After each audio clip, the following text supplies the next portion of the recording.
Good morning, or depending on when you're watching this, good afternoon, good evening, or good night. My name's Ross, and as always told, out of Voice of Radio, and yeah, I've not got over my croakiness yet, and that's a little bit sad, but the good news is, we've got some cool stuff to talk about, and talk about it we will, ladies and gentlemen. Talk about it we will. We got some weird news today, and I want to start off talking about some news which I honestly didn't see coming. We've got a brand new type of product which we haven't seen, frankly, for a long time. You see, what we've got is the Pokémon TCG stacking tin. And there are 3 of them available. And what we've essentially got is one featuring Wishy-Washy, one featuring Decidueye, and one featuring Electivire. Although they've got other Pokemon of the same type, but not the same evolution line, just kind of chilling off to the side as well. And these are weird and very different and not the same kind of thing we've seen for a while. This is not a standard product which is just out there that we always get. This is a new thing which is really not what we're used to. So essentially what you get is 3 booster packs and 1 coin, and they're called stackable tins. And guess what one of the hooks is? They're stackable. Shockingly. So, if you're looking for a bit of a storage solution, you can stack these up on top of each other and life is good. What I will say is be careful. We've not seen these yet in terms of, they're not released, we've not been playing with them, etc. Yeah, sure, they're stackable and that's lovely, but I think before we get too excited, we should at least, look to see how well cards fit in them. If cards rattle around, if they can get damaged in them, etc. So, hold your horses before you get too excited about a new, super handy storage solution. But these are still kind of cool. I like them. They come with packs. Who doesn't like packs? Now, these are releasing on the 25th of February, and they are retailing for $12.99. And remember, we got a Pokemon Center in the UK here, so we should actually be able to get these now. Yay!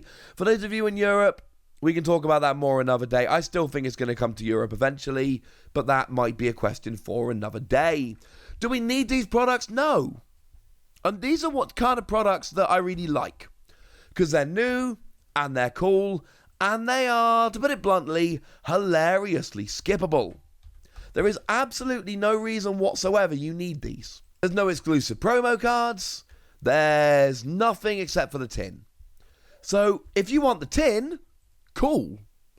If you don't want the tin, ignore them. Now, there might be an exclusive coin, and I know there are some people out there that do collect the coins. So, for you guys, if there's an exclusive coin, that's going to be a big deal. Outside of that, if you want the tins, go for it. And it's not like these are the only time we've ever had tins. The lovely Primal Lugia and Alpha TCG pointed out that a few years ago we got tins that looked very much like this, and that they were very similar. But look, years ago. Now, I do need to point out, because this is kind of important, those old tins were actually pretty well known for being very easy to scratch up. So, I do need to urge you all to be a little bit careful. There is a chance these tins are going to be very easily scratched. And for those of you that are looking to collect them, keep them neat, etc., that could end up being a little bit of an issue. So you have been warned in that regard. But either way, I love this. I mean, look, I'm a dude who weirdly makes his living covering the Pokemon TCG, which is still a weird thing to say out loud. Also, try telling that to real respectable grown-ups with real jobs. I went to a job fair the other day, and the students, went there as hey, this is what I do for a living, do you want to have a chat? And the students were all like, whoa, that's so cool. And the parents were like, get a real job. Okay, not quite like that, but they looked at me like I didn't have a real job. My point is, I'm excited about this because I love talking about new stuff. But I love inessential products. As weird as that sounds, I love inessential products. Because a lot of stuff gets released on a very regular basis, and a lot of people don't know what to buy and what to skip and all of that. And I'm telling you right now, if these look cool to you, buy them. And if they don't, you can skip them and not even worry about it. One last note on these. These are the kind of products which are perfect presents for kids. Kids love having tins to keep stuff in. And these are beautiful tins, and they come with booster packs. I would keep an eye on this, ladies and gentlemen. If you're looking for presents in the near future, these are ones to keep an eye on. Now, we've got some weird news we need to be talking about, and it all revolves around the 100 start decks. Now, these are releasing in Japan on Friday, but there's a couple of weird things that I noticed. The set list went up last weekend, and I had a look through, and there were a couple things that stood out to me as frankly weird. You see, on the set list, they actually showed, sometimes, not for all cards, only for some, a regular and a reverse holo version. So take the Okacheke Psyduck. You know I'm going to use Okacheke as an example at every opportunity. We know this is going to happen. It is available in that set, in the 100 start decks, as both a regular and a reverse holo. What is unusual is that, for instance, VMAX Climax, all the regular cards are available as reverse holos. You saw that in my opening the other day. But they didn't put that on the set list. They didn't put every regular card as a regular and a reverse holo on the set list on the website. They just listed the cards. So I'm not sure why they felt the need to list them, except for the fact that some are not available. So if we check the Okacheke Slack Off, it is only available as a reverse holo. There is no regular non-holo version of this. And it's all there on the website. Some cards you can have a mirror holo and a regular. Some you can have a regular with no mirror. And some you can have a mirror with no regular. And I am aware that this is confusing. I said this was weird news. And I meant it. And I don't know. And here's the thing, right? This set's not out till Friday. And it'll be in shops on Wednesday. We don't know exactly how this works. Now, we know that there are 100 decks, and we know that the 100 decks are pre-made, and when you buy them, you will get one random deck, but the one random deck you get is a pre-made 1 of 100, so you have a 1% chance of each deck. So presumably, all the decks that include Slack Off, which could only be one, I suppose, have the reverse holo. Whereas there are going to be some decks out there that have Okacheke Psyduck as a regular, and some that have it as a holo. Or maybe all the Psyduck are regular, but you have a chance of getting a mirror holo. I don't think that's the case, purely because, like I've said, on the card finder on the Japanese website, it only lists a mirror foil of Slack Off. There is no regular version of the card, and that is not the only one, incidentally. Like I've said, some are available as mirror foil and regular, some are available only as regular, and some do seem to be available only as mirror foil, like the Slack Off, which is weird to me, but apparently that's the way they are. So I've got to think that it is very much a case. Here we go, there's another example. Salazzle on the website is only shown as a mirror foil, not as a regular. So presumably every deck that's in, which might only be one, has it as a mirror, and there are no decks that have it as a regular. And this is weird to me. It's also going to drive collectors absolutely nuts, because for instance, I want to collect Okacheke. Well, no, I am collecting Okacheke cards.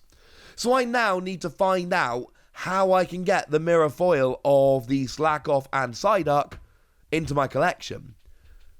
Will people be opening the decks and selling the decks as known decks? Will people be selling singles? I don't really know how people are going to deal with this, but it's going to be kind of interesting finding out. And the last thing I want to talk about today is unexpected alternate art reprints. Now, I'm going to be honest with you straight off the bat, I might have missed one. I've had a gander, but I'm not guaranteeing that I've seen all of them. There might be other alternate arts I haven't noticed. I'm more just using this as a, hey, there are some alternate arts out there.